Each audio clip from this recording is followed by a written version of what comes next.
በአሁኑ ሰዓት ከግማሽ ፐርሰንት በላይ የሚሆኑ ሰዎች ኦንላይን ስራዎችን መስራት ይፈልጋሉ እና ኦንላይን ስራዎችን ለመጀመር የሚያስፈልጓችሁን መሰረታዊ ነገሮች በ5 መንገድ ከፍዬ ይዤላችሁ መጥቻለሁ። በጣም ጠቃሚ የሆነ ነገር ስለማቀርብላችሁ ሁላችሁም እስከ ፕሮግራሙ ፍጻሜ ድረስ መከታተላችሁን እንዳረሱ እና ወደ እነዚህ መሰረታዊ ነገሮች ከማለፋችን በፊት ግን ለዚህ ዩቲዩብ ቻናል አዲስ ከሆናችሁ እንደዚህ አስተማሪ ነው ቴክኖሎጂ እና ኦንላይን ነክ መረጃዎችን በየጊዜው ለማግኘት ሰብስክራይብ በማድረግ የኛ ፋሚሊ መሆን ትችላላችሁ። እንደዚሁም ደግሞ ሁላችሁም ይሄን ቪዲዮ ላይክ አድርጋችሁ መጀመር እንዳረሱ ላይክ እያደረጋችሁ አይደለም እና ላይክ አድርጋችሁ መጀመራችሁን እንዳረሱ። አሁን ወደ ፕሮግራሙ እናልፋለን። ኦንላይን ስራ ለመስራት የሚያስፈልጋችሁ የመጀመሪያው መሰረታዊ ነገር ፍላጎትና ማመን ነው። ፍላጎት ስላችሁ አንድ ሰው ከመሬት ተነስቶ አይደለም ኦንላይን ስራዎችን መስራት የሚጀምረው። በመጀመሪያው በውስጡ ፍላጎቶች አድረው ነው ያንን ወደ ተግባር የሚቀየረው። ስለዚህ በመጀመሪያ ደረጃነት ለኦንላይን ስራ በደንብ ፍላጎት ሊኖራችሁ ይገባል። ከዛ ሲቀጥል ደግሞ ለምሳሌ እናንተ ኦንላይን ላይ መስራት የምትፈልጉት ኮንተንቶችን ክሬት ማድረግ ከሆነ ኮንተንት ክሬት እያደረጋችሁ የተለያዩ ሶሻል ሚዲያዎች ላይ ቪዲዮቻችሁን ፖስት ታደርጋላችሁ እና በዚህን ጊዜ የምለቋቸው ቪዲዮዎች ቫይራል ሊያወጡላችሁ ይችላሉ።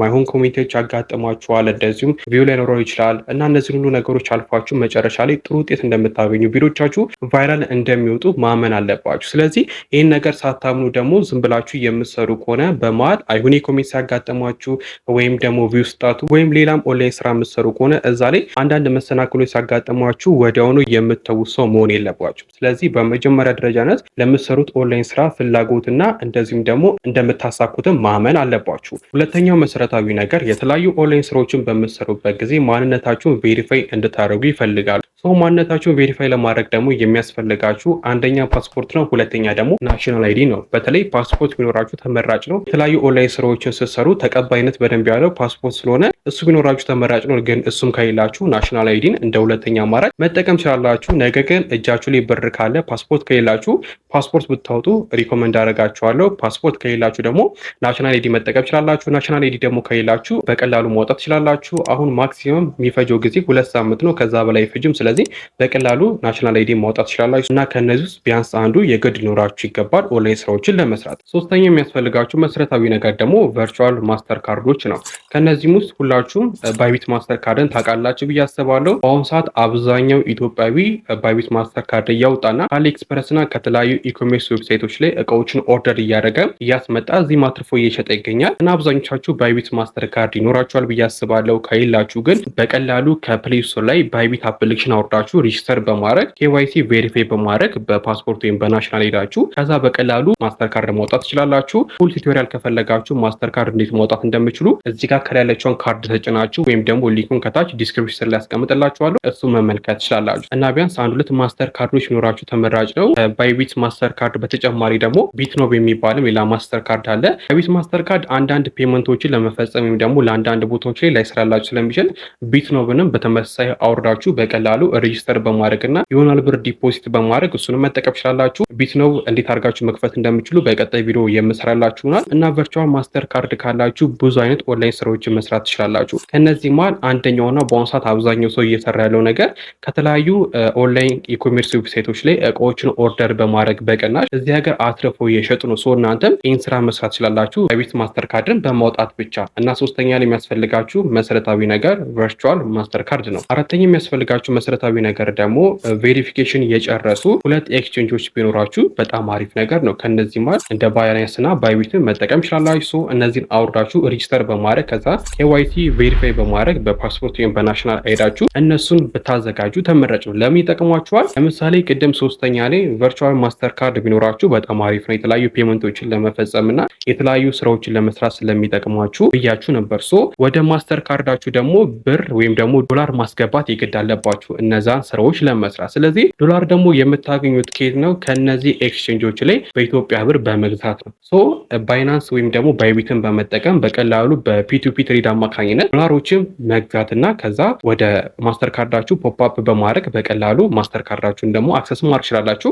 ከዚህም በተጨማሪ እነዚህም ኤክስቼንጆች ላይ ብሮችን ጀነሬት ማድረግ ትችላላችሁ። ከነዚህ ማለት ብዙ አይነት ገንዘብ የምትሰሩባቸው መንገዶች አሉ። ከዚህ ቀደም ብዙ ቪዲዮዎች ሰርቼላችኋለሁ። ከነዚህ ማለት ፒቱፒ ትሬዲንግ አለ፣ ክሪፕቶ ትሬዲንግ አለ፣ ብዙ ስራዎችን መስራት ትችላላችሁ ማለት። ለምሳሌ ቀላሉ ብዙ አሁን እየሰራ ያለው ፒቱፒ ትሬድ ነው። ማለትም አንዱ ኤክስቼንጅ ላይ ዶላር ሲወርድ ይገዛና ከዛ ደግሞ ዶላር የጨመረበት ላይ በመሸጥ ትርፎችን እያገኙ ይገኛሉ። ሰው እናንተም ይህንንም ኦንላይን ስራ ከፈለጋችሁ መስራት ትችላላችሁ እና ለብዙ ነገሮች እነዚህ ኤክስቼንጆች ስለሚያስፈልጓችሁ ቬሪፋይ አድርጋችሁ ብታዘጋጁ በጣም ትጠቀማላችሁ። አምስተኛ የሚያስፈልጋችሁ መሰረታዊ ነገር ኦንላይን ኮሚኒቲ ወይም ደግሞ ሶሻል ሚዲያ ኮሚኒቲ ነው። ለምሳሌ እንደ ፌስቡክ፣ ኢንስታግራም፣ ቲክቶክ፣ ዩቲዩብ፣ ቴሌግራም የመሳሰሉት ላይ ኮሚኒቲ ቢኖራችሁ በጣም ተጠቃሚ ትሆናላችሁ። ኦንላይን ስራዎችን በቀላሉ እንድትሰሩና ውጤታማ እንድትሆኑ ያደርጓቸዋል።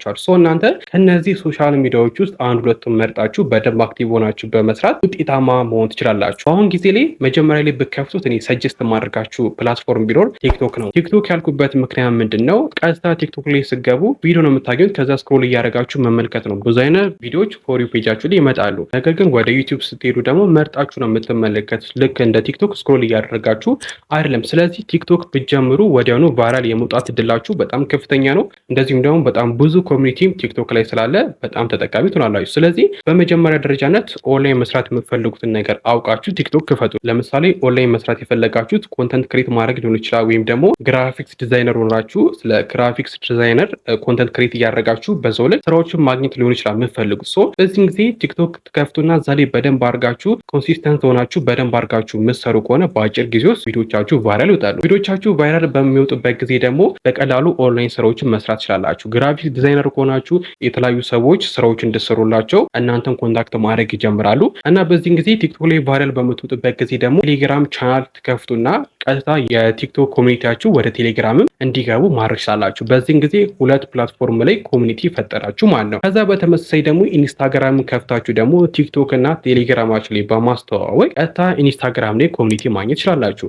እነዚህን ካሰፋችሁ በኋላ ደግሞ በዩቲዩብ ደግሞ ገንዘብ መስራት ከፈለጋችሁ የምትሰሩትን ኮንተንት ሰፋ አድርጋችሁ መስራት ከፈለጋችሁ ደግሞ ቀጥታ ቲክቶክ ላይ ያሉትን ቴሌግራም ላይ እና ኢንስታግራም ላይ ያሉትን ኮሚኒቲዎች ደግሞ ወደ ዩቲዩብ ትስባላችሁ። በመጀመሪያ ደረጃነት አንድ የሶሻል ሚዲያ ፕላትፎርም መርጣችሁ ስለ በደንብ ስሩ። ከዛ ሌሎችም ተከትለው የሚመጡናል እና በዚህ መንገድ ኮሚኒቲ ካፈራችሁ በቀላሉ ኦንላይን ስራዎችን በደንብ አድርጋችሁ መስራት ትችላላችሁ። ስለዚህ ኦንላይን ስራ ከመጀመራችሁ በፊት እንደዚህ አይነት ኮሚኒቲ ለማፍራት ብትሞክሩ በጣም ተመራጭ ነው እና ተመልካዮቼ እነዚህን 5 ያቀረብኩላችሁን ኦንላይን ስራ ለመስራት የሚያስፈልጋችሁ መሰረታዊ ነገሮች እንደጠቀሟችሁ በጣም እርግጠኛ ነኝ። እነዚህን 5 ነገሮች አዘጋጅታችሁ ወደ ኦንላይን ስራ ከገባችሁ በጣም ያቀልላችኋል እና በአጭር ጊዜ ውስጥም ውጤታማ መሆን ትችላላችሁ። የዛሬ ፕሮግራም ይህን ይመስላል። ማንኛውም ሀሳብ፣ አስተያየት፣ ጥያቄ ካላችሁም ኮሜንት ላይ አስቀምጡልኝ፣ የምመልስላችሁ ይሆናል። እንደዚህ አይነት አስተማሪ ቴክኖሎጂ እና ኦንላይን ነክ መረጃዎችን ማግኘት ከፈለጋችሁ በየጊዜው ሰብስክራይብ ማድረግ እንዳረሱ፣ እንደዚሁም ላይክ ማድረጋችሁንም እንዳረሱ። በቀጣይ በሌሎች ቪዲዮዎች እስከምንገናኝ ይመቻችሁ።